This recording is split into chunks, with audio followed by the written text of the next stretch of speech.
Shalom to everyone. நாங்கள் நேற்றைக்கு Daniel புத்தகத்தில் இருந்து பார்த்து கொண்டிருந்தாங்க. From there we will continue. அதுக்கு முதல்ல I would like to read a few scriptures. உங்களுக்கு சில வேத வாக்கியங்களை 2 தீமோத்தேயு 4 அதிகாரம்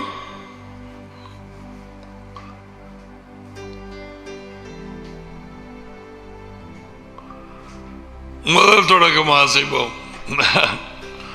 Alright?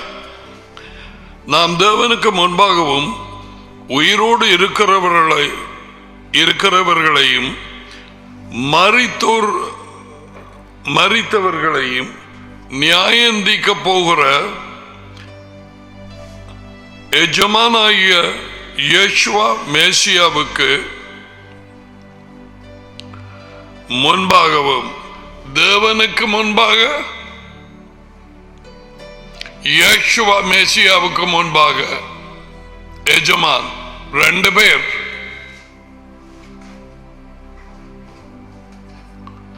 மூன்றாம் ஆள் இல்லை.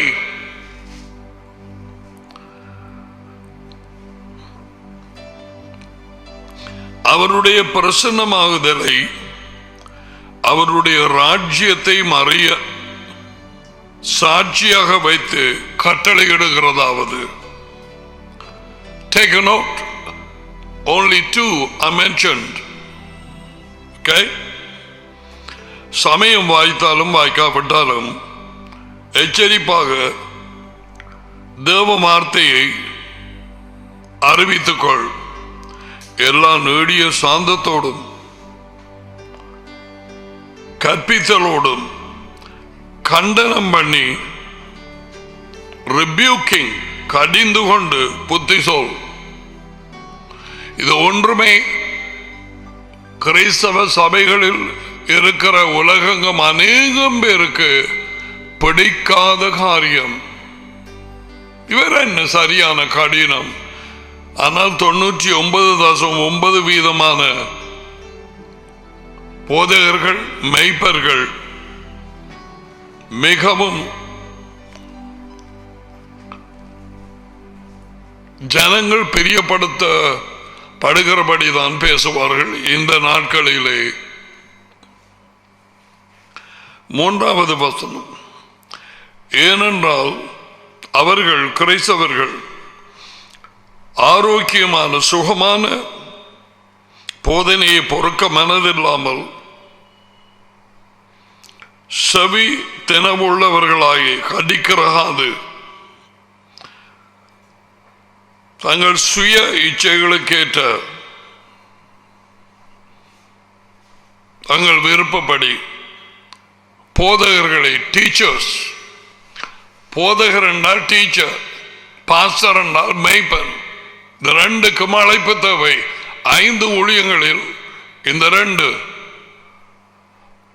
apostles, prophets, pastor, teacher, evangelist, 5க்கும் அழைப்பு தேவை. ஆனால் இன்றைக்கு அப்படி இல்லை.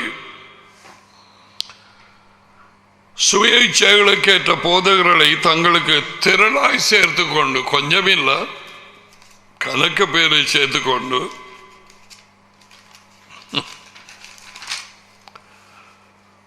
சத்தியத்துக்கு செவியை விலக்கி, சத்தியம் தேவ வார்த்தை, அவரது வார்த்தையே உண்மை. அருளப்பர் 17:17, John chapter 17 verse 17. கட்டுக்கதைகளுக்கு சாய்ந்து போகும் காலம் வரும். Alright, then there is another scripture. வார்த்தையில் மிகவும் குழந்தைகளாய் இருக்கிறவர்களுக்கு வார்த்தையின் அறிவிலே நான் இவைகளை சொல்லுகிறேன். மற்றாக்கள் பொறுத்துக் கொள்ளுங்க, கணக்க தெரியுமண்டாக்கள். வெல், தாழ்மையோடு கற்றுக்கொண்டவர்கள் மறுபடியும் கற்றுக்கொள்ள வாஞ்சியாயிருப்பார்கள். ஐயோ, நான் இதை முன்பு நான் பார்க்கவில்லை என்று சொல்லி எடுத்துக்கொள்வார்கள். அருளப்பர் 8:47, John chapter 8:47. தேவனால் உண்டானவன் தேவனுடைய வார்த்தைக்கு செவி கொடுக்கிறான். நீங்கள் தேவனால் உண்டாக இராதபடியினால் நீங்கள் வார்த்தையை கேட்பதில்லை, செவி கொடுப்பதில்லை. அந்த தர்க்கம் பண்ணின பரிசேயர் சதுசேயர் வேதபாரகர்களுக்கு நான் சொன்னேன், தங்கள் தகப்பன் ஆபிரகாம் என்ற ஒருவரை எண்ணி இருந்தவர்கள் ஒரு நேரத்தில். அதன்பின் எங்கள் தகப்பன் தேவன் என்று சொன்னவர்களுக்கு இயேசுவா சொல்லுகிறார், ஆனால் வெளிப்படையாய் அவர்கள் அறியாதிருந்ததை சொல்லி போட்டார். உங்கள் தகப்பன் பிசாஸ். அது 8:44 அருளப்பர். இன்னைக்கு எத்தனையோ பேர் வழிகாட்டிகளாகவும் உயர்ந்த தலைமை பதவிகளிலும் அல்லது மெய்ப்பர்களாக போதகர்களாக உலகெங்கும் கண்டுபிடிக்கப்படாதபடிக்கு தங்கள் தகப்பன் தேவன் என்று வஞ்சிப்பாக எண்ணிக்கொண்டு தங்கள் பாரம்பரியத்தையும் தங்களுடைய கட்டளைகளையும் ஜனங்கள் விருப்பப்படுகிறபடியே கருவி நான் வாசிச்ச மாதிரி அறிவித்துக் கொண்டிருக்கிறார்கள். அந்த கூட்டங்களுக்கு எல்லாத்துக்கும் பேர் கிறிஸ்தவ சபைகள், கிறிஸ்டியன் சர்ச்சஸ். உலகம் அறிந்தது அதுதான். இயேசுவின் காலத்திலே வெளியிலே இருக்கிற ஜனங்கள் அறியவில்லை. தங்களை வழி நடத்துகிற பைபிள் ஸ்காலர்ஸ், த ஸ்கிரைப்ஸ், ஆசாரியர்கள் அல்லது அவர்களுக்கு புத்தி சொல்லிக்கொண்டு வேத வாக்கியங்களை கற்றுக் கொடுத்த பரிசேயர் சதுசேயர், அவர்களது தாப்பன் பேய், பிசாசு, விருப்பமானவர்கள். அருளப்பர் புத்தகத்திலே அந்த 8ஆம் அதிகாரத்தை எடுத்து வாசிச்சு தியானம் பண்ணுங்கள். அதி உயர்ந்த தேவன் நம்முடைய டாடி, நீ அதை செய்யும் பொழுது பார்த்து தெரியாதவைகளை உனக்கு வெளிப்படுத்துவார்.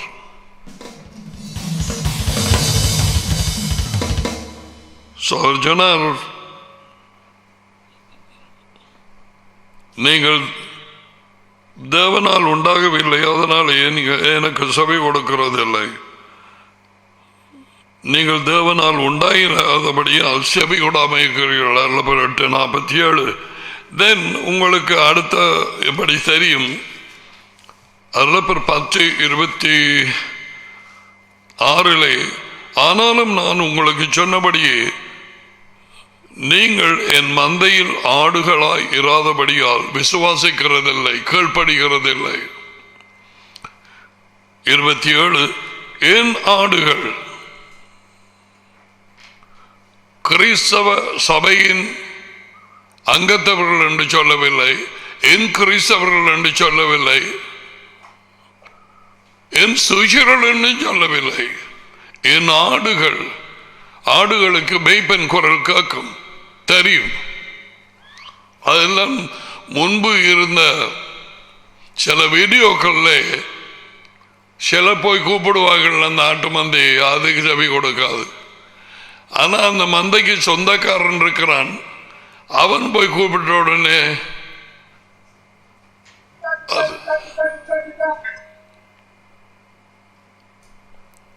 அது செவி கொடுக்க ஆரம்பிக்கும்.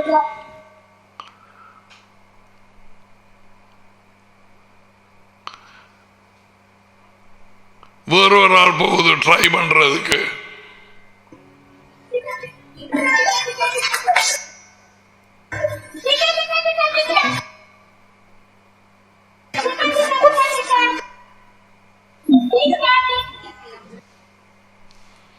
இல்லை.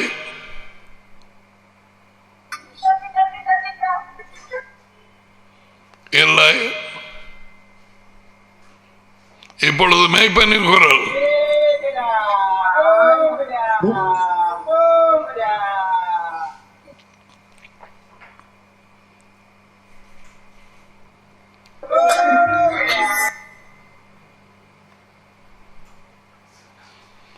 அவன் குரலை கூர்ந்து கவனிக்குது ஆடுகள்.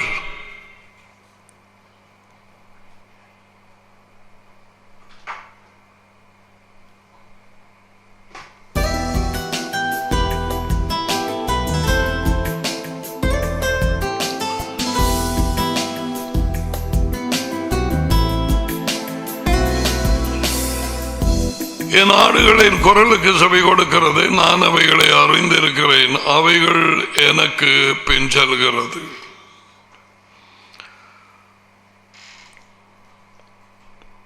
குரல் கேட்டு பின் செல்லாத ஆடுகள் ஏராளம் ஏராளம்.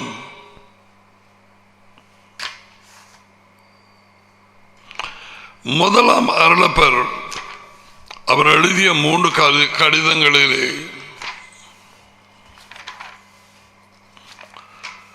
எழுதிய தேவ வார்த்தையிலே முதலாவது நிருபம், எப்படி வேண்டுமென்றாலும் சொல்லலாம்,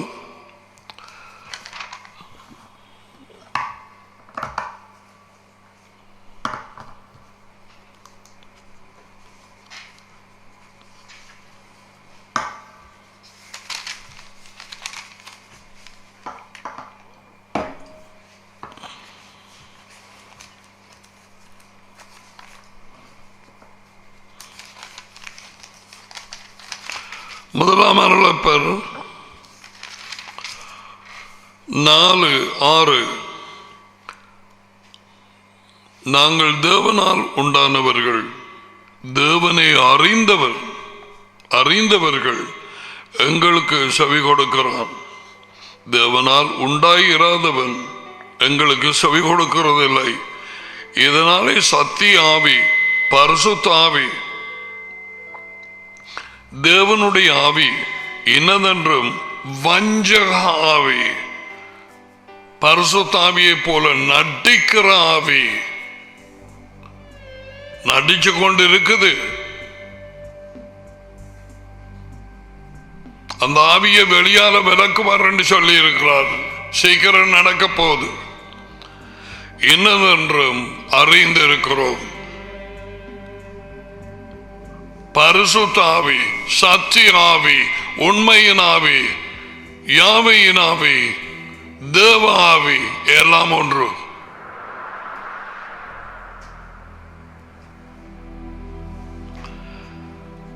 So let's go now. Daniel புத்தகம் 5:21.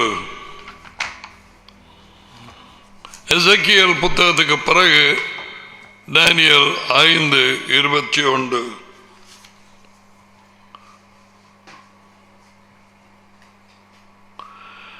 இதைத்தான் நேபுகத்நேசர் ராஜாவின் மகனுக்கு டேனியல் சொன்னது. உன் தகப்பன் இப்படியாக பெருமை பாராட்டி இருந்த நேரம், 21ஆம் வார்த்தை 5ஆம் அதிகாரம், அவர், அதாவது உன் தகப்பன் மனுஷரில் நின்று தள்ளப்பட்டார். அவருடைய இருதயம் மிருகங்களுடைய இருதயம் போலாயிற்று. காட்டு கழுதைகளோடு அவர் ஜீவித்தார். அதி உயர்ந்த தேவன் மனுஷரின் ராஜ்யத்தில் ஆளுகை செய்து தமக்கு சித்தமானவனை அதன் மேல் அதிகாரியாக்குகிறார் என்று உன் தகப்பன் அவர் உணர்ந்து கொள்ள மட்டும் மாடுகளைப் போல புல்லை சாப்பிட்டார். அவருடைய உடல் வானத்தின் பனியிலே நனைந்தது. அதாவது ஒன்றும் மேலே கூரை இல்லை. காட்டுக்குள்ளதான் ஜீவித்தார் 7 வருஷங்களுக்கு.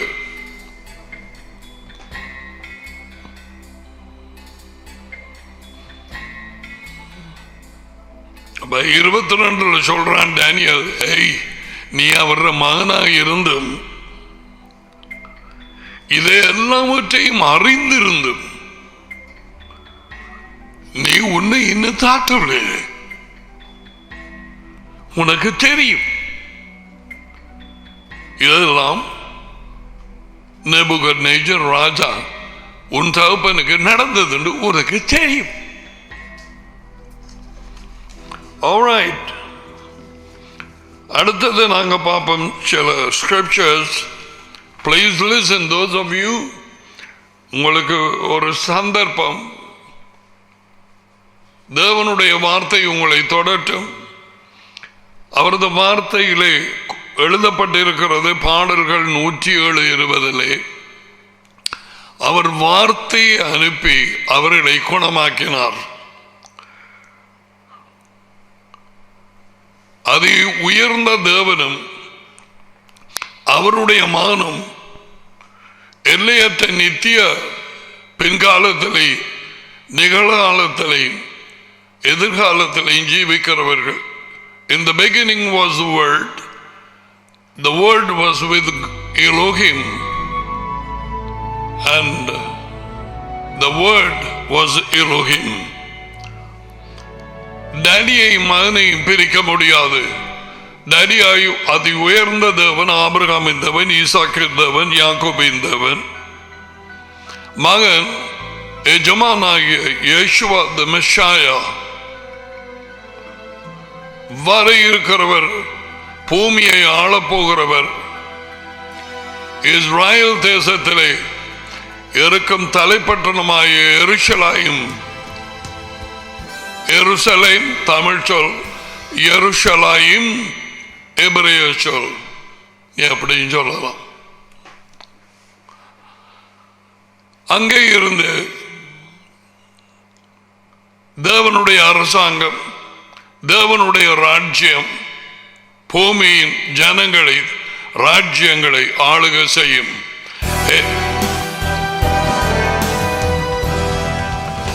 ஏசாயா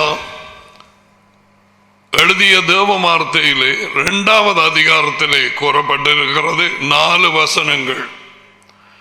கப்பியடிச்ச மாதிரி மீகாவின் புத்தகத்திலே 4ஆம் அதிகாரத்திலே 1 தொடக்கம் 4-5 வரை எழுதப்பட்டிருக்கிறது. ஏசாயா எப்பவோ ஜீவிச்சவன், மீகா எப்பவோ அதுக்கு பிறகு ஜீவிச்சவன். ஐ திங்க் இஸ் அபவுட் 2 பேருக்கு இடையில் ஒரு 250-300 வருஷங்கள் வித்தியாசம். பிறப்பிலே தேவன் அதையே போட்டு வைத்திருக்கிறார்.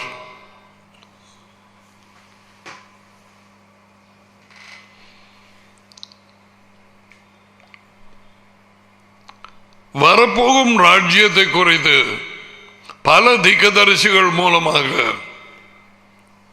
தேவன் பங்கு பங்காக அறிவித்தார். மனுஷன் இழந்தது தேவனுடைய ராஜ்யம், அவருடைய அரசாங்கம்.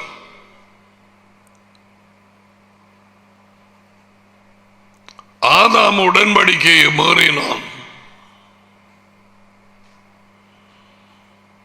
அவனுக்கு கொடுத்த பொறுப்பு ராஜ்யத்தை இழந்தான். God never gave a religion to Adam. ஆதாமுக்கு ஒரு சமயத்தை கொடுக்கவில்லை. எந்த சமயத்துக்கும் சமயங்களுக்கும் அதி உயர்ந்த தேவன் வானங்களை சிருஷ்டித்து பூமியை அதில் உள்ளவைகளை பரப்பினவர். அதில் உள்ள ஜனங்களுக்கு சுவாசத்தையும் அதில் நடமாடுகிறவர்களுக்கு இருதயத்தையும் கொடுக்கிறவருமாகிய யெகோவா அவர் ஆதாமுக்கு ராஜ்யத்தை கொடுத்தார். அவன் எழுந்து போனான். சந்தோஷம் என்னும் இடமாகிய ஏதேன் என்னும் தோட்டத்தை விட்டு துரத்தப்பட்டான். மரணம் அவர்களை ஆட்கொண்டது. இந்த பழத்தை சாப்பிடும் நாளிலே சாகவே சாவீர்கள். பேய் சொன்னது, நீங்கள் சாகவே சாவதில்லை. இன்றைக்கு 99% 9% கிறிஸ்தவர்கள் எனப்பட்ட ஜனக்கூட்டம் வெள்ளக்காரன் தான், கருப்புக்காரன். America, Canada, Europe and all the other countries including Sri Lanka and India, பேய் சொன்ன வார்த்தைகளை விசுவாசித்து இன்று வரை படித்திருக்கிறார்கள். தேவனுடைய வார்த்தையை தள்ளிவிட்டார்கள். அங்கே தொடங்கியது கட்டளைக்கு கீழ்ப்படிவு. இப்ப கீழ்ப்படிவார்களா? 6000 வருஷத்துக்கு பிறகு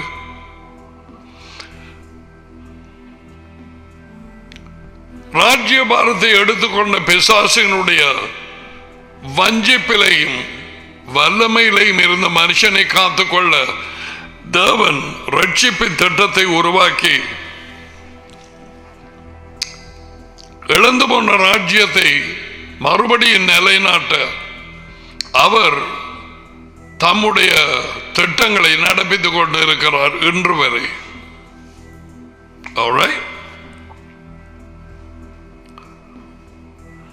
அவர் செய்வதை தடுப்பவன் யாரும் இருக்க முடியாது.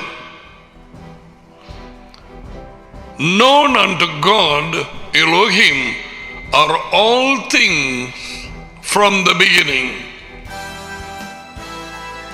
தொடக்கத்தில் இருந்து எல்லா முடிவையும் எப்படியா இருக்கும் என்பதை எல் ஷடாய் சர்வ வல்லமை உள்ள ஒரே தேவன் அறிந்திருக்கிறார். ஓகே,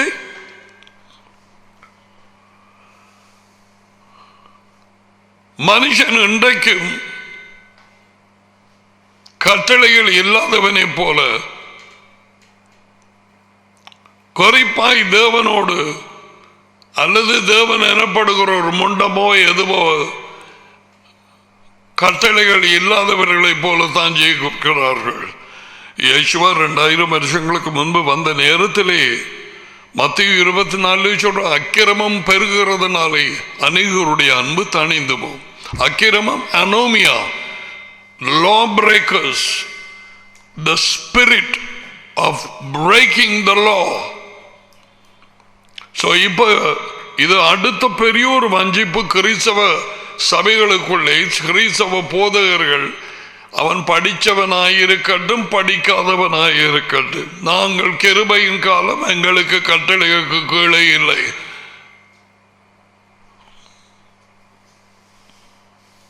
அப்படியானால் இந்த போதகர்களோ யாரோ படித்த மேதைகள் தாங்கள் ஜீவிக்கிற தேசங்கள் அரசாங்கங்களுக்கு கீழே இருந்து நாங்கள் கிருபையின் காலம், நாங்கள் கட்டளைகளுக்கு கீழே இல்லை என்று சொல்லட்டும் பார்ப்போம்.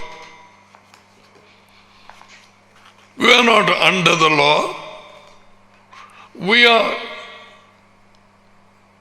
followers of Elohim, Yeshua the Messiah. அவரை பின்பற்ற எங்களுக்கு நாங்கள் ஃப்ரீ. என்ன நடக்கும் என்று உங்களுக்கு தெரியும்.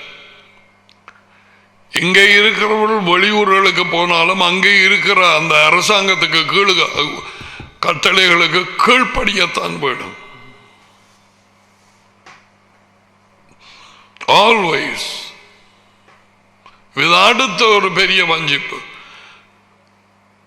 தேவன் மனுஷனுடைய நன்மைக்காக கட்டளைகளை கொடுத்து, அது உங்களுக்கு தெரியுமா அந்த வார்த்தை உபாகமம் எடுக்கும் இருக்கா?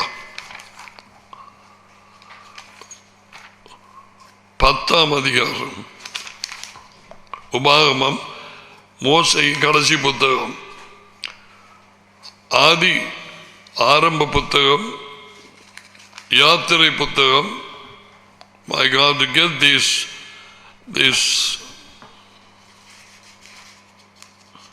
new Bible, the papers are no good at all. 10:13 பேசுகிறவர் தேவன், நான் இன்று உனக்கு கற்பிக்கிற யெகோவாவின் கட்டளைகளையும் அவருடைய கட்டளைகளையும் உனக்கு நன்மை உண்டாகும்படி, please watch that, உனக்கு நன்மை உண்டாகும்படிக்கு அவர் கட்டளைகளை கொடுக்கிறார். நீ ஹெல்மெட் போட்டு போறது உண்ட ஸ்கூட்டர்ல உனக்கு நன்மைக்காக, பிள்ளைக்கு முன்னாலே நிற்கிறதுக்கு பிள்ளைக்கும் சின்ன ஹெல்மெட் போட்டு போறது பிள்ளைகிற நன்மைக்காக. பிள்ளைக்கு போடாட்டி நீர் விழுந்தா பிள்ளைகிற தலைதான் முதல்ல உடையும், தேங்காய் உடைகிற மாதிரி. அரசாங்கம் கட்டளையை வைக்குது மனுஷனின் நன்மைக்காக.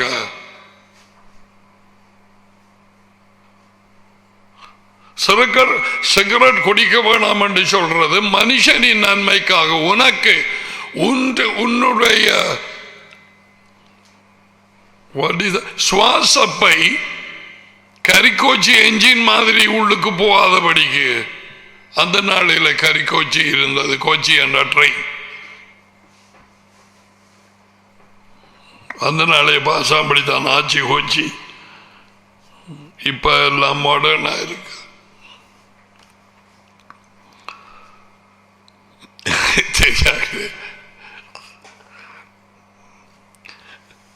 உன்னுடைய நன்மைக்காக,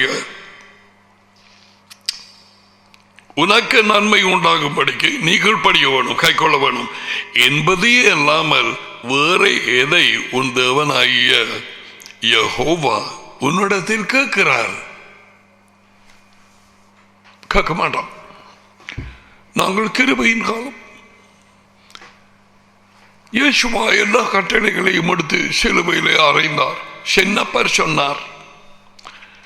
சின்னப்பரை விட பெரியப்பர் இங்கே கதைக்கிறார்.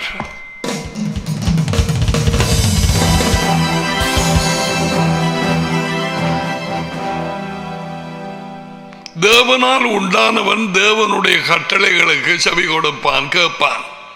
தேவனுடைய வார்த்தை எனக்கு மிகவும் பிடிச்சது. உனக்கு நன்மை உண்டாகும்படி அவரே கேட்கிறார். ஒரு தகப்பன் உனக்குத்தானே நன்மைக்கு வேற எது நான் கேட்கிறேன் உண்டுட்டு ஏன் கீழ்ப்படிய மாட்டேன்றீங்க? இன்னும் ஒரு வார்த்தை எனக்கு ஞாபகம் வருது, அதையும் காண்பிக்கிறேன். பாடல் 81.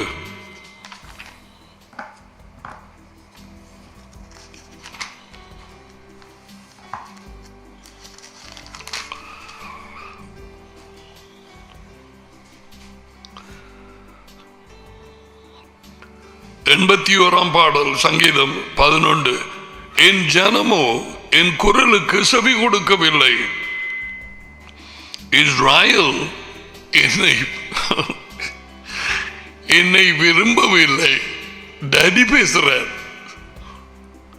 ஆகையால் அவர்கள் இருதயத்தின் கடினத்துக்கு விட்டுவிட்டேன். ஏற்கனவே முதல் செய்திகளை கேட்ட உங்களுக்கு தெரியும். சின்னப்பர் பால் சர்ச் ஆஃப் ரோம்ல இருந்த கிறிஸ்தவர்களுக்கு எழுதும் நேரத்திலே அவர்கள் சொந்த சித்தத்துக்கு ஒப்பு கொடுத்தார், கேடான சிந்தனைக்கு ஒப்பு கொடுத்தார். அவர்களாக அதை இதையும் சிந்திச்சு கொண்டு சிருஷ்டிகரை விட்டு சிருஷ்டிகளை தொழுது ஜீவித்தபடியால் அப்படி விட்டுட்டார். When God gives up, there is no remedy. அவர் கைவிட்டால், ஒப்பு கொடுத்தால், அதனாலேதான் பயங்கர தேவனுக்கு விரோதமாக ஆணோடு ஆணும் பெண்ணோடு பெண்ணும் சேர்ந்து ஆர்ப்பாட்டம் ஆடி பல தேசங்களிலே 2019 குறிப்பாக ஊர்வலங்கள் நடந்தது. அதை நாங்கள் போட்டு காட்டினோம். அதுக்கு பிறகுதான் 2019 டிசம்பர் மாதம் முடிய கிட்டவா இந்த தொற்று நோய் வர ஆரம்பித்தது. இன்னுமாக முடிவில்லை. 12வது வார்த்தை, ஆகையால் அவர்கள் இருதயத்தின் கடினத்துக்கு விட்டுவிட்டேன். தங்கள் யோசனைகளின்படியே நடந்தார்கள், ஜீவித்தார்கள். எபேசியர் 2. தங்கள் யோசனைகளின்படியே ஜீவித்தார்கள். யோசித்தார்கள், செய்தார்கள். யோசித்தார்கள், பேசினார்கள். யோசித்தார்கள், ஒரு இடத்துக்கு போனார்கள். யோசித்தார்கள், ஒரு வீட்டை வாங்கினார்கள். ஒன்றிலையும் அது உயர்ந்த தேவன் அவரை சேர்த்துக் கொள்ளவில்லை. இதுதான் நடந்தது நோவாவின் காலம். இதுதான் நடந்தது லோத்துவின் காலம். இப்ப நடக்கிறது அது. இப்ப கூட நினைத்தவுடனே தங்கள் நினைவுகளின் வாஞ்சைகளின்படி ஜீவித்தார்கள். சாப்பிட்டார்கள், தேவனை சேர்த்துக் கொள்ளவில்லை, அவருக்கு நன்றியாய் இருக்கவில்லை. குடித்தார்கள், நன்றியாய் இருக்கு. சாராயம் குடிக்கிறத பற்றி இல்லை, மற்ற பானங்களை நன்றியாய் இருக்கவில்லை. வாங்கினார்கள், நன்றியாய் இருக்கவில்லை. விற்றார்கள், தேவனை நன்றி செலுத்தவில்லை. That is the problem now. உலகெங்கும்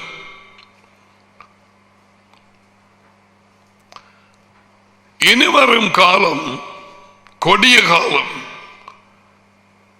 பிரசவ வேதனை பெருகிக் கொண்டே போகும். பிறக்கும் பிள்ளை ராஜ்யம்.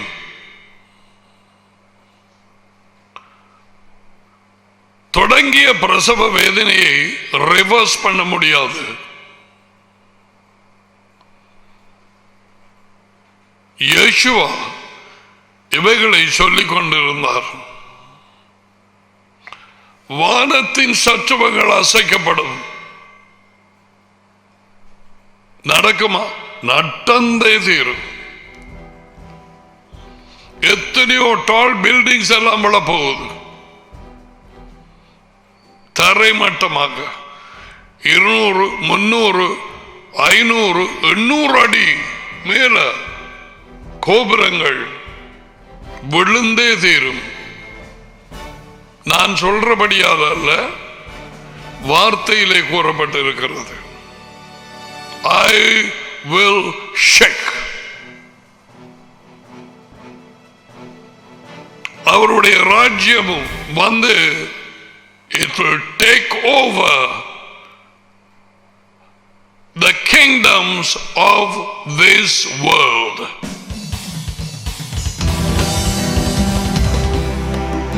இந்த உலகத்தின் ராஜ்யங்களை அவர் வந்து பொறுப்படுப்பார். அவரும் அவருடைய மேசியாவும். வெளிப்படையாகும் 11:15. Alright.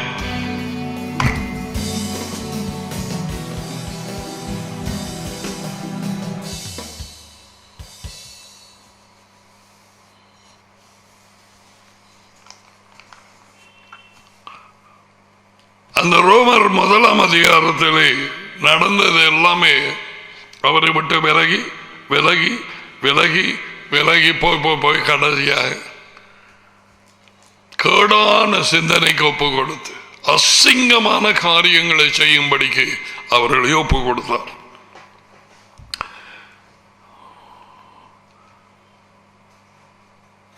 ஏசாயாவின் புத்தகம் 44.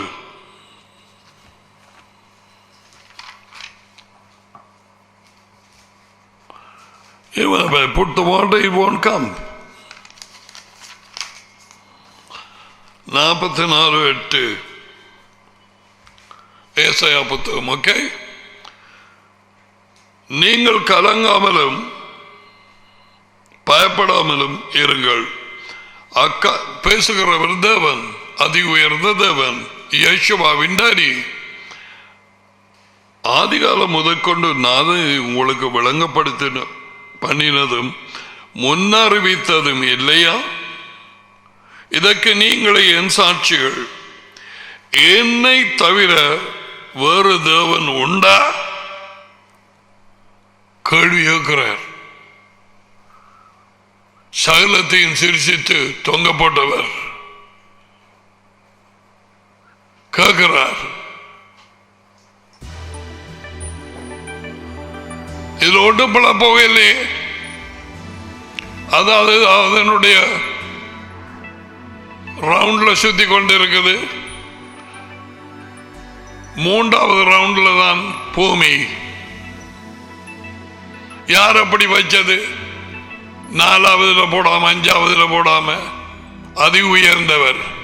அது மாதிரி தான் 7 நாளை கொடுத்த போட்டு 7ஆம் நாளை தனக்கு கொடுக்க.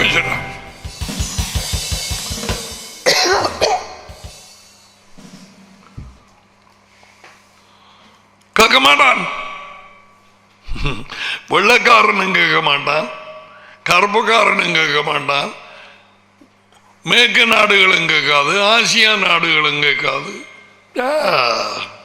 They made themselves God, Elohim. என்னை தவிர தேவன் உண்டோ? வேறு ஒரு கண்மலையும் இல்லையே. இப்போ ஒரு காரியம் சொல்ல போறார், ஒருவரை நான் அறியேன், வேறொரு ஆடு இல்லை. இப்ப நான் இதை சொல்றதுக்கு நைசியாவில் இவருடைய அறிவுக்கு மேலாக அறிவுள்ள சில கிறிஸ்தவ பிஷப்ஸ், கிறிஸ்தவ சர்ச் ஃபாதர்ஸ் என்று சொல்லப்படுகிற சில ஆக்கள் இருந்தார்கள். கூட்டம் கூடி நைசியா 325 381 கான்ஸ்டன்டினோப்பிள் என்ற இடத்திலே, அதுக்குத்தான் இவைகளை உங்களுக்கு ஞாபகத்தை கொண்டு வருகிறேன். இல்லை, நாங்கள் 2 தேவர்கள் கண்டுபிடித்தோம், ஆகையால் உம்மோடு சேர்த்து 3 பேர், 3 பேரும் எல்லாவற்றிலும் சமன், 3 பேரும் நித்தியமானவர்கள். ஆனால் ஒன்று சக ஒன்று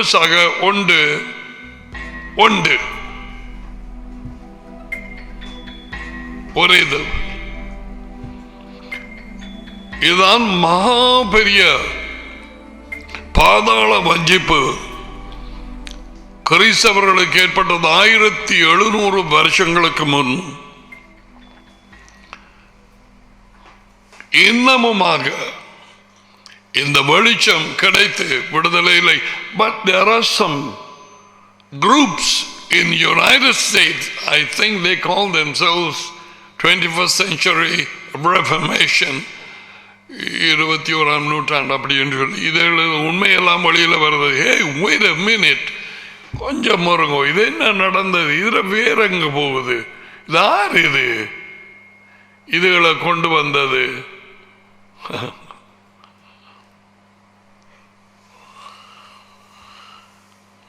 இதோட நிப்பம். இதுக்கு பிறகு நரிக்கு சித்தமானால் நான் தொடங்குவது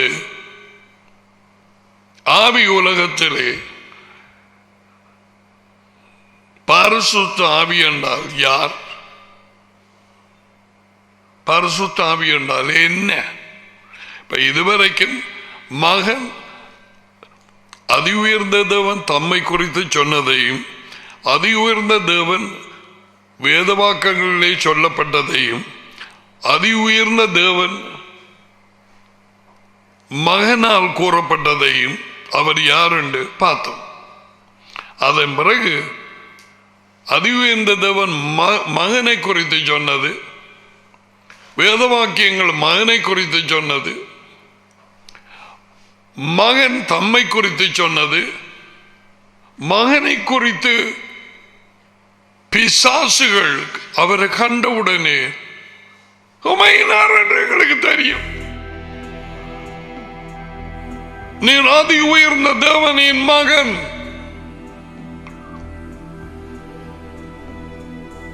இந்த இடத்துல அருளப்பர் 8ஆம் அதிகாரத்தை வாசிக்கும் நேரம் அங்கே இருந்த போதகர், pastors, bishops, the Bible teachers and all those people had no idea who was talking with them.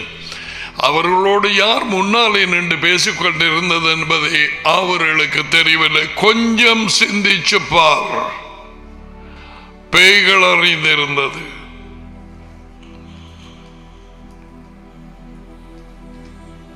அவர்களுக்கு தெரியவில்லை.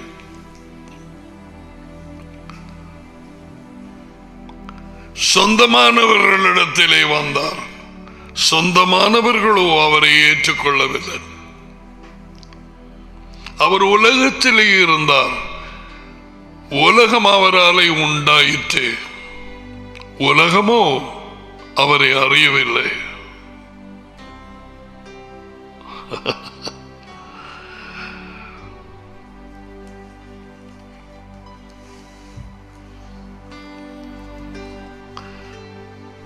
என்னை தவிர வேறு தேவன் உண்டோ? வேறு ஒரு கண்மனையும் இல்லை, இல்லையே. ஒருவனையும் நான் அறியேன். அதோட அடுத்த வசனம் எல்லாருக்கும் அறிய வேண்டியது. உலகத்திலே கத்தோலிக்கர், மெத்தடி, Anglican, assemblies of God, CPM எல்லாரும் மற்ற மதங்களையும் விக்கிரகங்களை உருவாக்குற யாவரும் வீணர்கள். பேசுவது அதி உயர்ந்த தேவன், வானத்துக்கும் பூமிக்கும் சொந்தக்காரர், possessor of heavens and the earth. அவர்களால் இச்சிக்கப்பட்டவைகள் ஒன்றுக்கும் உதவாது. அவைகள் ஒன்றும் காணாமலும் ஒன்றும் அறியாமலும் இருக்கிறது என்று தங்களுக்கு வெட்கம் உண்டாக அவைகளுக்கு தாங்களே சாட்சிகளாய் இருக்கிறார்களே. அப்படியே சொல்லிக் கொண்டு போறார். சொருபங்களையும் விக்கிரகங்களையும் முண்டங்களையும் பலவிதமான பொருட்களை உபயோகித்து செய்கிறவர்களையும் தச்சன்கிட்ட சொல்லி செய்து அதை நிப்பாட்டி அதை உருவாக்கி இவர்கள் எல்லாரும் ஏகமாய் வெட்கப்படுவார்கள்.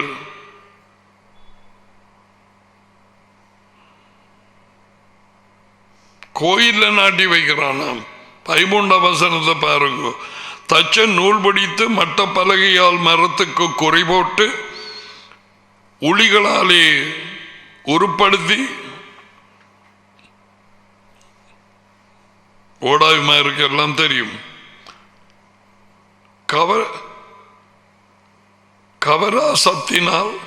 கவராசக்தி அதை வருந்து எங்க கண்டுபிடிச்சானோ நான் அறியேன்.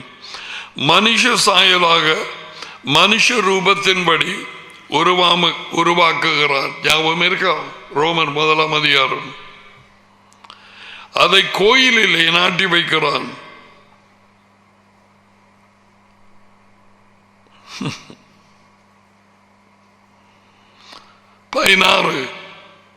அதில் ஒரு தொண்டை அடுப்பிலே எரிகிறான்.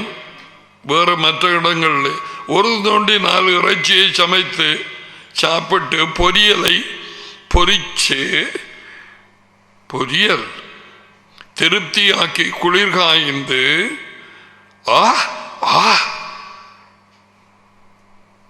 நான் சூடானேன், நெருப்பை கண்டேன் என்று சொல்லி அதில் மீதியாயிருக்கிற துண்டை தனக்கு ஒரு சுரூபமாக செய்து அதற்கு முன் விழுந்து, இது பேசுவது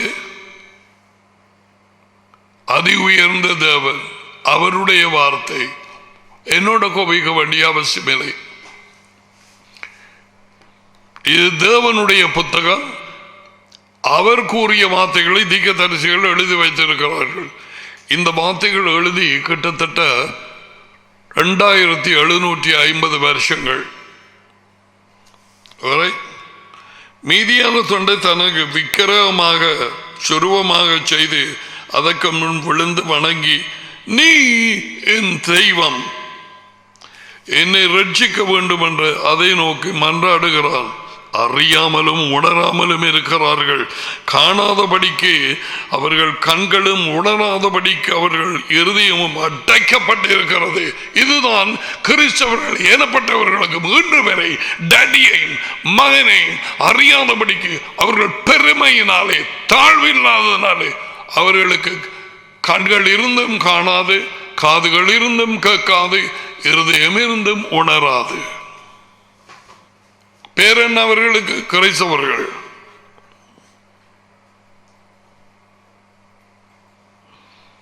விட்ட மாட்டேன்னு சொல்லாத கதையை கொண்டு போறேன். எதையோ வார்த்தைகளை ஸ்கிப் பண்ணி நான் இஞ்சால வந்துட்டேன். இவைகள் எல்லாம் இதை சொல்றேன். என்ன இது? இவைகள் எல்லாம் இருக்குதா பைபிள்ல? இங்கதான் இருந்து நான் வாசிக்கிறேன். நான் நியூஸ் பேப்பர் வாசிக்க இல்லை,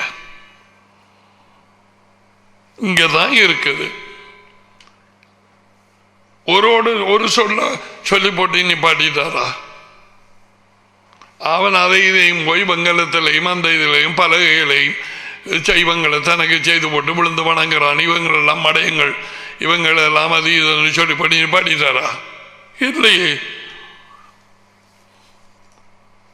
19 அதன் பாதியை அடுப்பில் எரித்தேன், அதன் தணலின் மேல் அப்பத்தையும் சுட்டு இறைச்சியையும் பொரித்து சாப்பிட்டேன். அதில் மீதியான துண்டை நான் அருவருப்பான விக்கிரகமாக்கலாமா, ஒரு சுருவமாக ஒரு மரக்கட்டையை வணங்கலாமா என்று சொல்ல தன் மனதில் அவனுக்கு தோன்றவில்லை. பேயின் வஞ்சிப்பு. அம்மாத்திரம் அறிவும் சுனையும் இல்லை. சுணகட்டவர்கள். இவன் சுரணை என்று போட்டிருக்கிறான், எனக்கு தெரியாது. அவன் சாம்பலை சாப்பிடுகிறான். வஞ்சிக்கப்பட்ட மனம் அந்த வருது ஆணிவேர். வஞ்சிக்கப்பட்ட அவனது இருதயம் அவனை மோசப்படுத்தினது, வஞ்சித்தது. அவன் தன்னை தப்புவிக்காமலும் தனது வலது கையிலே அபத்தம் அல்லவோ இருக்கிறது என்று சொல்லாமலும் இருக்கிறான். பார்த்தீங்களா? 55:21 அது விக்கிரகங்களை செய்கிறவர்களை குறித்து அதி உயர்ந்த தேவன் பேசிய வார்த்தைகளை உங்களுக்கு வாசித்து காண்பித்தேன்.